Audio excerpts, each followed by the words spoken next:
एमएनओले चाहिँ परिमार्जन गर्दै गयो तपाईहरुले चाहिँ परिमार्जन होइन यथास्थिति तपाईहरुलाई चाहिँ के नपुगेको भन्नुस् त हैन मूलभूत कुरा के हो भने झण्डा विधान भन्दा पनि ठूलो कुरा भनिराख्नु भएको छ तपाईहरु यस्तो गर्छु उस्तो गर्छु भोलि चाहिँ हामी संघर्ष गरिराखेका छौं के को लागि संघर्ष गर्ने हैन भनेपछि जीवन मंगलको विकल्प भोलि केपी ओली हुन सक्छ कि रहँदैन सक्छ कि सक्दैन हैन त्यो त भोलिको दिन भोलिको कुरा हो तपाईको सिद्धान्तमा के हो अहिले एमएनओ डीजीजीले के भन्छ यो ब्राह्मणवादी चाहिँ चिन्तनको चाहिँ खरो विरोध गर्छ खरो प्रतिकार गर्छ गराउने मात्रै हो हैन गराउने मात्र होइन नि यसको सोलुसन चाहिँ छैन हैन सोलुसन गर्दै जाने हो 18 खर्ब ऋणमा चाहिँ देशमा चाहिँ डुब्नु भनेको र एउटा चाहिँ नागरिकहरुको चाहिँ 50 देखि 60 हजार 65 हजार सम्म चाहिँ एउटा प्रत्येक नागरिकको चाहिँ टाउकोमा ऋण हुनु भनेको यो दुःखद कुरा हो चुनाव आएपछि गठबन्धन गर्ने चुनाव सकिएपछि टुट्ने अनि त्यसपछि सरकार ढाल्ने फेरि उठाउने सांसद किनबेच गर्ने मेन स्ट्रीमका मिडिया हेर्नुहुन्छ भने सबै एकमुठी शासकहरुको हैन आफू चाहिँ उच्च जातको भन्नेहरुले नै कब्जा गरेर पसेर बन्दुक बोक्नुहुन्छ हैन हामीले त्यो समय र परिस्थिति अनुकूल हुन्छ सर कसैले चाहिँ मन्त्र उच्चारण गर्यो भने त्यसलाई सिसा पगालेर हैन चाहिँ कानमा चाहिँ के रे चाहिँ त्यसको जिब्रो थुती दिनु कानमा चाहिँ सिसा पगालेर हाल्दिनु भन्ने खालका आदेशहरु हिजो थियो मनुवाद आज हामीसँग हुनुहुन्छ Mongol national organisation doctor Gopal गुरुङका एकजना विशेष व्यक्ति केन्द्रीय नेता हुनुहुन्छ जीवन मंगोल हुनुहुन्छ जीवन सर स्वागत छ यहाँलाई हस् धन्यवाद यहाँलाई सन्चै हुनुहुन्छ एकदमै ठिकै छु एमएनओ डीजीजी को कार्यकलापहरु आजकल चाहिँ के गरिराख्नु भएको छ अहिले चाहिँ Mongol national organisation doctor Gopal गुरुङको यो 5औं राष्ट्रिय महाधिवेशनको अब यो नजिक कार्यक्रमको यो चाहिँ अब तयारीको चाहिँ लागि विशेष यसैमा हामी केन्द्रित रहेर काम गरिरहेका छौं र अब यसको तयारीहरु अब चाहिँ विभिन्न म्यानेजमेन्टहरु चाहिँ गर्दै छौं 5औं महाधिवेशन भन्नु भएको छ एकदम नयाँ पनि भनिराख्नु भएको छ के हो खास यो चाहिँ यस्तो नयाँ भन्दा पनि हामी चाहिँ डाक्टर गोपाल गुरुङको एउटा सिद्धान्त दर्शनलाई हैन यसलाई चाहिँ अगाडि बढाउने क्रममा विविध समस्याहरू आएको कारणले गर्दाखेरि बीचमा केही भनौं न एक किसिमले चाहिँ हामी MNO dash doctor Gopal Gurung अथवा एमएनडीजीजी भनेर हामी अहिले संघर्षको लाइनमा छौं तर हामी चाहिँ कुन आधारमा गइरहेको छौं त भन्दाखेरि गोपाल गुरुङको लेगेसीलाई उहाँको एउटा चाहिँ राजनीतिक विचारधारालाई चाहिँ हामी अगाडि बढाइरहेका छौं र कुनै यो नयाँ हामीले गरिरहेका छैनौं के मात्र के हो भन्दाखेरि उहाँको विचारधारालाई अगाडि बढाउने क्रममा चाहिँ हामीले यो 5औं राष्ट्रिय महाधिवेशन गरिरहेको हो हैन किनभने हामी त हिजो देखै छौं हैन हिजो पनि अब हामी चाहिँ अधिवेशनहरु गर्दै आएको हो हैन र चाहिँ त्यो भन्दा अगाडिको चाहिँ अधिवेशन हाम्रो सुनसरीमा भएको हो हैन ती अधिवेशनबाट फेरि अब यो अधिवेशन चाहिँ हाम्रो एउटा चाहिँ यो 5औं त्यही भएर हामीले 5औं राष्ट्रिय महाधिवेशन बनायौं तपाईहरुको एमएनओ अझै पनि जीवितै रहँदै पनि अझै पनि फेरि अब एमएनओ डीजीजी भनेर तपाईहरुले गरिराख्नु भएको छ भनिराख्नु भएको छ यो खास आवश्यकता किन भन्नुस् त हैन मेन मूलभूत कुरा के हो भन्दाखेरि हामी त त्यसैको एउटा चाहिँ एउटा फ्याक्टर हो नि त हजुर तर हामीले के हो त भन्दाखेरि सही को हो त भने सिद्धान्त दर्शनवादी चाहिँ कुन हो भन्ने कुरा चाहिँ यहाँ प्रधान कुरो हो के अब एक थरी साथीहरुले चाहिँ एउटा त्यस नव संशोधनवाद ल्याउनु भयो हामी चाहिँ त्यो संशोधनवाद हामीलाई आवश्यक छैन हामी त गोपाल गुरुङको सिद्धान्तलाई रक्षा गर्नुपर्छ भन्ने एउटा चाहिँ फ्याक्टर हो नि त हामी त त्यो एउटा चाहिँ पक्ष हो नि त त्यसो भएकोले गर्दाखेरि हामीले यो 5औं राष्ट्रिय महाधिवेशन गरेको र एमएनओ जीवित होस् नहोस् त हाम्रो सरकारको विषय होइन तर गोपाल गुरुङको दर्शन चाहिँ जीवित राख्नुपर्छ भन्ने हाम्रो मूलभूत मान्यता हो एमएनओले पनि त्यो दर्शनलाई मानिरहेको हैन त्यो त उसले मानोस् नमानोस् हामीलाई सरकारको विषय भएन नि तर जनताहरु त तपाईहरु जस्तै त हो नि हैन कार्यकर्ता नेताहरु त एउटै खालका हुनुहुन्छ एउटा आम रूपमा चाहिँ आम नागरिकहरुले एउटा लोक समुदायले चाहिँ हामीलाई तपाईहरु चाहिँ एउटा दर्शनलाई चाहिँ बचाउनु पर्छ है भनेर हामीलाई म्यान्डेट दिएका छन् हामी त्यही अनुरूप अगाडि बढेको हो हामी आफ्नो मन लागि गरेको त होइन हैन हामीले एउटा चाहिँ गोपाल गुरुङको दर्शनलाई जीवित राख्नुपर्छ भन्ने आम एउटा चाहिँ नेता कार्यकर्ता हैन देखि लिएर एउटा शुभेच्छुकहरुको चाहिँ एउटा यो शुभेच्छा हो नि त जीवन सर त्यसो हो भने एमएनओले डाक्टर गोपाल गुरुङको दर्शनलाई अवलम्बन गरेको छैन यतिखेर हैन कतिपय कुराहरुमा संशोधन ल्याए नि त हैन त्यो संशोधन अर्थात त्यहाँ चाहिँ कस्तो खालको भन्दाखेरि समय सापेक्षी चल्नु पर्छ तर त्यो जुन एउटा मूलभूत एउटा मान्यतालाई नै छोड्नु चाहिँ गलत हो भन्ने मेरो भनाइ। के मान्यता छोडे त्यस्तो? जो कि हिजो 2047 सालदेखि 2064 सालसम्म होइन एमएनओ निर्वाचन आयोगमा रजिस्टर थिएन, तर गोपाल गुरुङले चाहिँ लडी नै राख्नुभयो होइन। कानुनी रूपमा पनि गोपाल गुरुङले चाहिँ लड्दै पनि निर्वाचन आयोग यहाँका चाहिँ सर्वोच्च अदालतहरूले गोपाल गुरुङलाई बायस गरेकै हो होइन। तथापि उहाँले आफ्नो सिद्धान्त आफ्नो दर्शनलाई त छोड्नु भएन नि त। तर के भयो त भन्दाखेरि पछिल्लो समय चाहिँ आउँदै गर्दाखेरि जो निर्वाचन आयोगमा एमएनओ दर्ता पनि भयो होइन, कुखुराको चाहिँ चिन्ह भाले पनि पायो र एउटा चाहिँ पहिलो संविधान सभाको चुनाव पनि लड्यो, दोस्रो संविधान सभाको पनि चुनाव लड्यो। ती सबै गोपाल गुरुङको नेतृत्वमा लडेको हो। तर त्यतिन्जेलसम्म गोपाल गुरुङ जीवित हुन्जेलसम्म होइन, जो अहिलेको चाहिँ संविधानमा खस आर्य भनेर कोड भएको छ, जो आर्यहरू समावेश गर्नु हुँदैन, मेरो सङ्गठनमा त्यो छैन भन्ने उहाँले स्पष्टै पहिला पनि भन्नुभएको छ होइन। तर के भयो 74 सालको निर्वाचनपछि त्यो एउटा चाहिँ के अरे चाहिँ 2074 सालको जुन चुनाव भयो त्यो चुनावमा चाहिँ खस आर्यलाई पनि चाहिँ टिकट दिने कुरा प्रावधान ल्याए। त्यो भएपछि हाम्रो मान्यता के हो भन्दाखेरि त्यो हुनु हुँदैन भन्ने कुरा। यथास्थिति तपाईको रह्यो। एमएनओले चाहिँ परिमार्जन गर्दै गयो, तपाईहरुले चाहिँ परिमार्जन होइन यथास्थितिवादी र जस्तो देखियो होइन। यथास्थिति यस्तो हो नि त, सिद्धान्त र एउटा दर्शनप्रति त यथास्थिति हुनु पर्यो नि त होइन। अरू कार्यप्रति अथवा अरू कार्यक्रमप्रति हामीले संशोधन गर्न सकिन्छ अथवा त्यसमा परिमार्जन गर्न सकिन्छ, तर मूल कुरा नै जो थियो त्यही कुरालाई मार्दिएपछि त त्यसको अर्थ नै रहेन नि। त्यसो हो भने हेर्नुहोस् न, डाक्टर गोपाल गुरुङ उहाँहरूले पनि अवलम्बन गर्दो रहेछ होइन। उहाँहरूको चाहिँ विभिन्न विधि विधान तपाईँको झन्डाहरूमा भयो, चिन्हहरूमा भयो होइन, सबै प्रयोग गरिराख्नु भएको छ। तर तपाईँहरूलाई चाहिँ के नपुगेको भन्नुहोस् त? होइन, मूलभूत कुरा के हो भने झन्डा विधान भन्दा पनि ठुलो कुरा दर्शन हो कि। जब तपाईँसँग एउटा चाहिँ दर्शन छ, त्यसको एउटा चाहिँ त्यो दर्शनको पनि एउटा क्राइटेरिया हुन्छ नि त। यसले यसरी चाहिँ गर्न खोजेको, जस्तो एउटा हामी बुद्धको कुरा गर्छौँ, बुद्ध दर्शनभित्र के छ त भन्दाखेरि 8 अष्टशील पञ्चशीलको कुरा गर्छ होइन, हो कि नि त। त्यही अष्टशील र पञ्चशील पालन गरेन भने त बुद्धिस्ट नै हुन सक्दैन भनेर त बुद्धले भन्छ। भनेपछि भनिदिनुहोस् न त, जीवन मङ्गोल यतिखेर एमएनओ डिजिजीको राजनीति गरिराख्नु भएको छ, केन्द्रीय राजनीति गरिराख्नु भएको छ। अब तपाईँको यो कुरा सुनेर अथवा तपाईँलाई देखेर यहाँका आम मूलवासी मङ्गोलहरूले के बुझ्ने त? अब आम मूलवासी मङ्गोलहरूले यो बुझ्ने कुरा चाहिँ के हो भन्दाखेरि यो देशका मूलवासीहरू चाहिँ एउटा केन्द्रीय राजनीतिमा पुग्नको लागि एउटा यो माध्यम हो, एउटा विकल्प हो। किन भन्दाखेरि यहाँका अन्य एबीसी पार्टीहरूले त्यो विकल्प दिन सक्दैन। किन? एकैछिन म तपाईँलाई भन्छु किन विकल्प दिन सक्दैन भन्दाखेरि शेरबहादुर देउबाको विकल्प प्रकाशमान सिंह श्रेष्ठ त हुन सकेन होइन। शेरबहादुर देउबाको विकल्प को भयो त भन्दाखेरि शेखर कोइराला हुन्छ के, बुझ्नुभयो नि। त्यसो हुँदाखेरि जस्तो केपी ओलीको विकल्प रामबहादुर थापा बादल त हुन सक्दैन, मगर त हुन सक्दैन, त केपी ओलीको विकल्प को हुन्छ? भुषालहरू होइन, खनालहरू होइन, उनीहरू चाहिँ के अरे खरेलहरू, देवकोटाहरू हुन सक्छ के।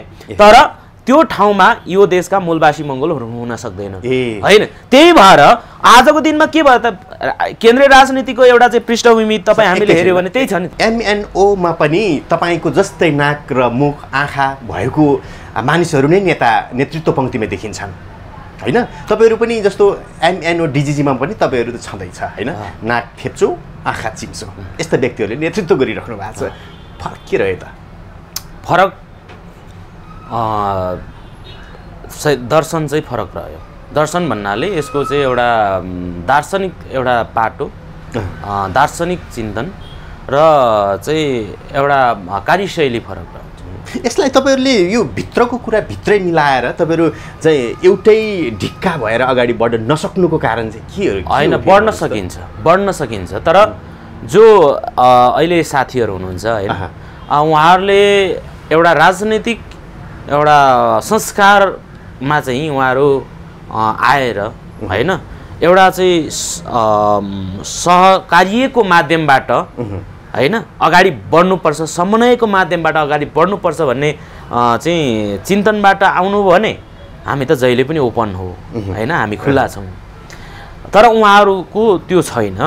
तर उहाँले के भन्नुहुन्छ त भन्दाखेरि उहाँहरूको चाहिँ एउटा आफ्नै प्रकारको एउटा एक किसिमको घमण्ड छ हैन, एक प्रकारको चाहिँ त्यो खालको उहाँहरूमा चाहिँ के भन्छ अहमता छ के, त्यो अहमता चाहिँ उहाँहरूले त्याग्नुपर्छ भन्ने मलाई लाग्छ। त्यो त्याग्यो भने हाम्रो जस्तो हाम्रो भित्रैको पनि त्यो नेताहरूले पनि त्यो अहमता छ भने त्यो त्याग्नुपर्छ, उहाँहरू पनि त्याग्नुपर्छ र मिलाएर यसलाई अगाडि बढ्न सकिन्छ। यो कुनै समस्याको होइन, समस्या होइन, यो समाधान हुन्छ हैन। तर अहिले के हो त भन्दाखेरि साथीहरूले आफ्नो आफ्नो एउटा चाहिँ घमण्ड, आफ्नो आफ्नो अहङ्कारलाई चाहिँ नछोडेको कारणले गर्दाखेरि यो कुराहरू आएका छैनन् हैन। र एक ढिक्का भएर हामीले चाहिँ एउटा लड्नु र हामीले चाहिँ एउटा एक्लै हिँड्नुमा फरक कुरा हो नि त।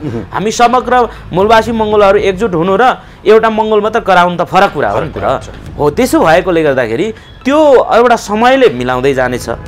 यदि मिलेन भने पनि त्यो दुईटै सङ्घर्ष हुन सक्दैन के, बुझ्नुभयो नि।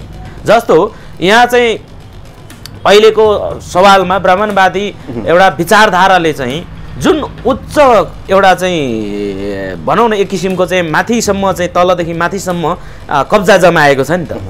तर जब त्यो मङ्गोल विचारधारा माथि बढ्दै जान्छ नि त्यो अटोमेटिक तल चाहिँ झर्दै जान्छ क्या। झर्नुको मतलब के हो त भन्दाखेरि कुनै पनि सँगसँगै त्यो विचारधारा चाहिँ एकैचोटि चाहिँ जान सक्दैन।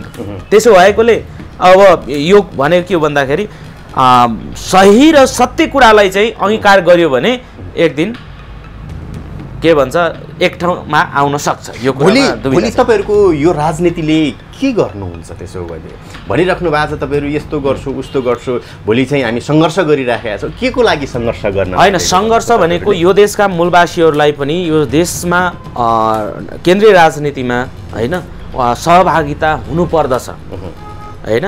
यो चाहिँ हामीले के हो त भन्दाखेरि कसैको हामी अधिकार खोज्न जानुपर्छ भनेको होइन, हाम्रो अधिकार प्राप्त गर्नुपर्छ। कसैको भाग खोजेर खानुको लागि हामीले गरेको होइन। के हो त भन्दाखेरि यहाँ बहुसङ्ख्यक मूलवासी छ, बहुसङ्ख्यक मूलवासीले आफ्नो अधिकार चाहिँ त्यो अनुपातमा पाउनु पर्यो, हुनु पर्यो। तर त्यो भइरहेको छैन। त्यो नभएकोले गर्दाखेरि हामीले चाहिँ के भन्छौँ त भन्दाखेरि अब मूलवासीहरूको प्रतिनिधित्व पक्का सुनिश्चित हुनु पर्यो। अब अहिलेको परिस्थिति अघि मैले जोड्दै थिएँ, यहाँ नेपाली काङ्ग्रेस, नेकपा माओवादी, नेकपा एमाले, अब विभिन्न राप्रपा भन्ने छन्। यी पार्टीहरूको चाहिँ विकल्पमा एमालेको चाहिँ केपी ओलीको विकल्पमा सुभाष नेमाङ त हुँदैनन् हैन। किन भन्दाखेरि सुभाष नेमाङको विकल्प केपी ओली हुन सक्छन्, सुभाष नेमाङको विकल्प अरू चाहिँ के अरे चाहिँ अरू नेताहरू हुन सक्छन्, जो बाहुनवादी नेताहरू हुन सक्छन्। तर उनीहरूको नेता सुभाष नेमाङ हुन सक्छ भनेपछि जीवन मङ्गोलको विकल्प भोलि केपी ओली हुन सक्छ कि रहँदैन, सक्छ कि सक्दैन? होइन, त्यो त भोलिको कुरा हो। तपाईँको सिद्धान्तमा के हो? अहिले डिजिजीले के भन्छ? होइन, हाम्रो सिद्धान्त, हाम्रो दर्शनले, हाम्रो चाहिँ विचारधाराले के हो त भन्दाखेरि यो एउटा सङ्घर्षको पिरियड हो। सङ्घर्ष गर्दै जाँदाखेरि हामीले हाम्रो एउटा चाहिँ मूलभूत एउटा समस्यालाई समाधान, त्यसको निराकरण गर्नको लागि हामीले राजनीति गर्ने हो के नि त। त्यो निराकरण गर्नको लागि हामी सङ्घर्ष गर्दैछौँ। हामीले विकल्पको कुरामा केपी ओली हामीले विकल्प मान्ने हो भने त त्यसको अर्थै रहे। भनेपछि मङ्गोल नाक थेप्चो आँखा चिम्सै हुनुपर्छ होइन। यो चाहिँ के हो भन्दाखेरि एउटा चाहिँ अधिकारको हिसाबले, विश्वव्यापी दृष्टिकोणको हिसाबले, विश्वव्यापी मूल मान्यताको हिसाबले अथवा युएनडिपीले भनेको आधारमा, आइएलओ 1699ले भएको आधारमा हामीलाई एउटा चाहिँ राजनीतिक अधिकार छ। हामीलाई चाहिँ सेल्फ डिटर्मिनेसन अथवा आत्मनिर्णयको अधिकार छ नि त। हामीलाई चाहिँ शासन गर्ने अधिकार छ क्या। जीवन सर, तपाईँको सङ्गठन नितान्तै राजनीतिक सङ्गठन हो? राजनीतिक सङ्गठन हो। राजनीति गर्छ यसले आन्दोलन गर्छ, यसले मूलवासीहरूको समस्याको बारेमा चाहिँ खरो वकालत गर्छ। यसले देशको एउटा चाहिँ एउटा जुन परिपाटी छ यहाँको चाहिँ भ्रष्ट यो ब्राह्मणवादी चाहिँ चिन्तनको चाहिँ खरो विरोध गर्छ, खरो प्रतिकार गर्छ। कराउने मात्रै हो? होइन, कराउने मात्र होइन नि, यसको सोलुसन चाहिँ होइन। सोलुसन गर्दै जाने हो सर। सोलुसन के त हामीले भन्दैछौँ, अब नेपालमा यो चाहिँ यो संसदको अभ्यास फेल भयो। यो विश्वमै पनि फेल हुँदै आएको कुरा हो। त एकाध चाहिँ जो समृद्धि मुलुकहरू छन्, एकाध त्यस्ता चाहिँ एउटा पुँजीपति मुलुकहरू छन् जहाँ चाहिँ एउटा साम्राज्यवादी मुलुकहरू छन्, ती मुलुकहरूमा सायद संसदीय अभ्यास ठिकै छ होइन, जहाँ चाहिँ एउटा शिक्षा चेतनाको स्तर माथिल्लो तहमा हुँदाखेरि त्यो ठिकै छ, ती ठाउँमा संसद अथवा लामो अभ्यास गरेकोले गर्दाखेरि स्ट्रङ होला। तर नेपाल जस्तो मुलुकमा आज 60-70 वर्षको अवधिमा संसदको जुन अभ्यास छ नि, त्यो अभ्यासले चाहिँ नेपाललाई चाहिँ एउटा निष्कर्षमा पुर्याउन सकेको छैन होइन। त्यसो भएकोले अब भनेको जनताले चुनेको कार्यकारी राष्ट्रपति सिस्टम हुनुपर्छ क्या, व्यवस्था हुनुपर्छ। किन यहाँ के भयो त भन्दाखेरि एउटा यो चाहिँ भन्छ नि एउटा चाहिँ निर्वाचन क्षेत्रबाट जितेको एउटा प्रतिनिधि, एउटा संसद, त्यो जो 4000 10,000 भोट ल्याएर चाहिँ सारा देशको चाहिँ ऊ राष्ट्र के अरे चाहिँ प्रधानमन्त्री बनिरहेको छ, कार्यकारी बनिरहेछ। त्यो कार्यकारीले चाहिँ के गर्यो त भन्दाखेरि जनताप्रति उत्तरदायित्व भएन। त्यो को प्रति उत्तरदायित्व भन्दा संसदप्रति उत्तरदायित्व हो, उसको पार्टीको चाहिँ कार्यकर्ताप्रति उत्तरदायी हो, तर देशप्रति उत्तरदायी नभएकोले देश विकास भएन। जीवन सर यो समस्या यो त्यसो भएकोले हाम्रो भनाइ के छ भन्दाखेरि यो देशमा साँच्चीकै यो देशमा उत्पीडितहरू पनि त्यो ठाउँमा पुग्नको लागि जनताले चुनेको कार्यकारी राष्ट्रपति भइदियो, त्यो व्यवस्था भइदियो भने जनताले चुनेर जान्छ नि त, त्यसपछि त प्रश्नको कुरै छैन, ठिक छ हैन। त्यो हुनु पर्यो। तर अहिले के छ भन्दाखेरि अब पार्टीले चाहिँ पार्टी प्रमुख चाहिँ संसदीय दलको नेता नभइकन प्रधानमन्त्री उठ्न नपाउने व्यवस्था बनाइदिएछ नि त। यसले गर्दाखेरि के गर्यो, यसले गर्दाखेरि चाहिँ आम यहाँका उत्पीडित उपेक्षित समुदायबाट ऊ रिप्रेजेन्ट गरेर चाहिँ ऊ चाहिँ कार्यकारी बन्न सक्दैन। त्यो एउटा भयो। दोस्रो कुरा के हो त भन्दाखेरि अहिलेको चाहिँ जुन एउटा चाहिँ समावेशी भन्ने एउटा चाहिँ कुरा आछ, समावेशी भनेको तामाङ समुदायको 17 लाख हो, 16-17 लाख जनसङ्ख्या छ। तर जनसङ्ख्या 16-17 लाख भए पनि केपी ओलीले एउटा तामाङ समुदायलाई देखाएर समानुपातिक भनिदियो भने, एकरे समावेशी भनिदियो भने सकियो के, समावेशी भयो नि त। किनभने देखियो तामाङको छोरो पनि छ, मगरको पनि छ, एउटा राख्दैछ। तर ऊ 17 लाख तामाङ समुदायको, 18 लाख चाहिँ मगर समुदायको, 19 लाख चाहिँ अरू कम्युनिटीको होइन, एवं प्रकारको चाहिँ यहाँ समुदायगत हिसाबले जुन छ नि, त्यो आधारमा त उसले रिप्रेजेन्ट गरेको छैन नि त होइन। त्यो हुनको लागि के भने पूर्ण रूपमा होइन हरेक तहमा होइन त्यो चाहिँ एउटा जुन चाहिँ विभिन्न भनौँ न एडमिनिस्ट्रेसनको कुरा भयो हो कि नि त। अनि चाहिँ अब के अरे चाहिँ यो चाहिँ एउटा न्यायपालिकाको कुरा भयो।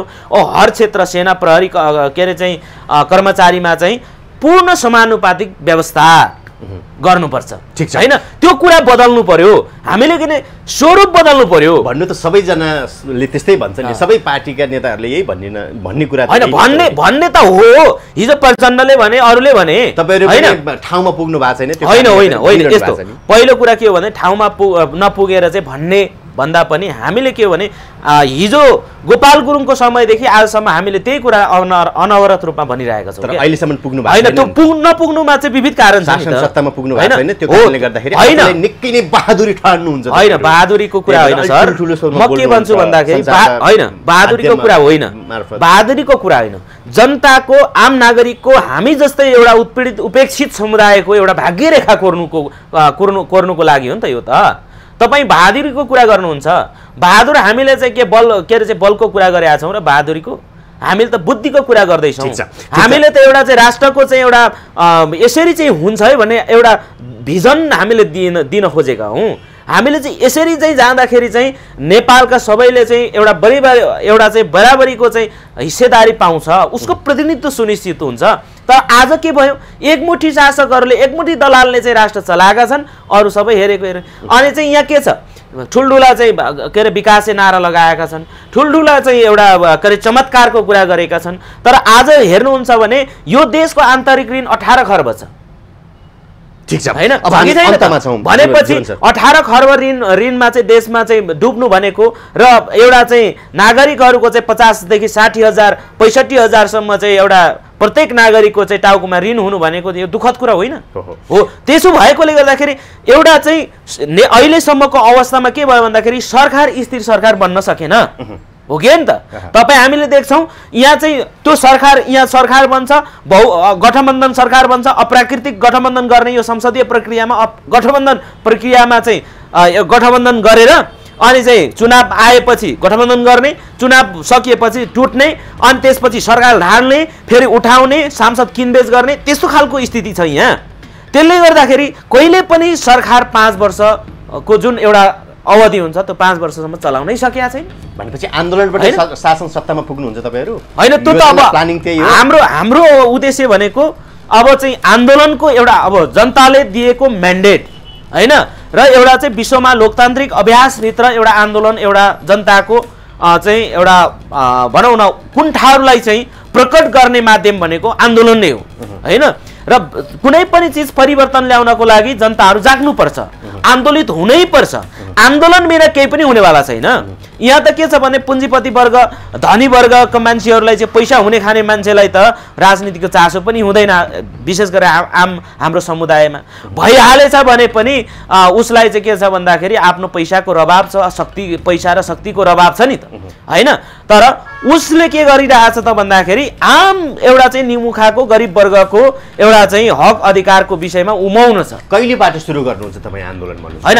आन्दोलन अब हामी त्यसको तयारी गर्दैछौँ बिना तयारी एउटा चाहिँ बिना तयारी बिना लक्ष्य निर्धारण गरी हामी अगाडि बढ्नु हुँदैन र हामीले योजना कहिले बन्छ र हैन योजना हाम्रो योजना त बनिरहेको कुरा हो बनिरहेको कुरा त्यो कार्यान्वयनको चरणमा पनि जाँदैछ पहिलो कुरा हाम्रो पहिलो अब त्यो पनि स्टेप बाइ स्टेप जानु पर्यो नि त यहाँ एकैचोटि चाहिँ के भन्छ चमत्कार गर्छु भन्ने त हामीले भनेकै छैनौँ हामीले के भनिरहेछौँ त भन्दाखेरि पहिलो कुरा हामी साधारण भन्दा साधारण आम नागरिकको घरमा जाँदैछौँ घरमा जाँदैछौँ हाम्रो अभियान पर्चा पोस्टर पम्पलेट हाम्रा चाहिँ विचारधाराहरू हाम्रा चाहिँ मुद्दा एजेन्डाहरूलाई चाहिँ लगेर हामी जाँदैछौँ घरमा हाम्रो नागरिकहरूले सुनाउँदैछौँ तपाईहरू जस्तो मिडियाको माध्यमबाट पनि हामीले सुनाउने प्रयत्न गर्दैछौँ खोज्दैछौँ हैन अब यहाँबाट चाहिँ हामी कतिले चाहिँ अब हामीसँग चाहिँ कतिपय स्रोत साधनको अभाव छ हैन मिडियाको अभाव छ मिडियाहरू चाहिँ मेन स्ट्रिमका मिडिया हेर्नुहुन्छ भने सबै एकमुठी शासकहरूको हैन आफू चाहिँ उच्च जातको भन्नेहरूले नै कब्जा गरेर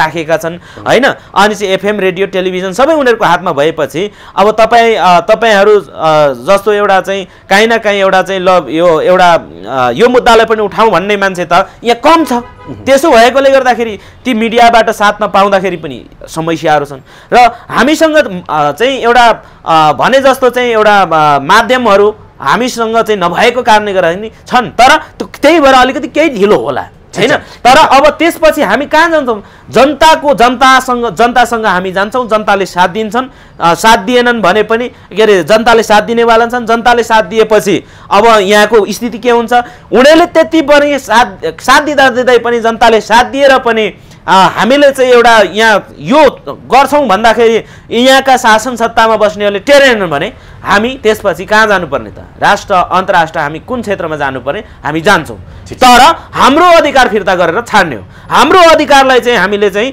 प्राप्त गर्ने हो त्यसको लागि हामी लड्छौँ अधिकार प्राप्त गर्नको लागि के फेरि पनि जङ्गल पसेर बन्दुक बोक्नुहुन्छ हैन हामीले त्यो समय र परिस्थिति अनुकूल हुन्छ सर हैन म के भन्छु भन्दाखेरि हामीले बन्दुकको कुरा गरेका छैनौँ हामीले त खाली के विचारको कुरा गरिरहेछौँ हामीले चाहिँ विचारको विकास गर्नुपर्छ भनिरहेका छौँ बन्दुक पनि आखिर त्यही विचारबाट नै त्यो बन्दुक पनि बन्ने हो त्यही बन्दुकबाट नै त्यही विचारबाट नै त्यो गोली पनि बन्ने हो बल्ल चाहिँ त्यसपछि त्यो फिट भएर चाहिँ भौतिक रूपमा आक्रमण गर्ने कुरा हुन्छ कि तर हामीले के भनेका हो भने पहिला विचारको विकास गर्नुपर्छ आम हाम्रो समुदाय चाहिँ जो राजनीतिक चेतना भन्दा बाहिर छ सामाजिक चेतना राजनीतिक चेतना हर कुरामा हाम्रो मान्छे पछाडी छ किन विगतका हाम्रा चाहिँ इतिहासले के भन्छ त भन्दाखेरि हामीलाई राणाहरूले चाहिँ पढ्न दिएन स्कुल थिएन हैन हामीलाई चाहिँ अन्धकारमा राख्यो हैन पढ्नेलाई चाहिँ ज्यादती गर्यो मुख फोर्यो नाक फोर्यो कान फोर्यो हैन चाहिँ कान के अरे चाहिँ कसैले चाहिँ मन्त्र उच्चारण गर्यो भने त्यसलाई सिसा पगालेर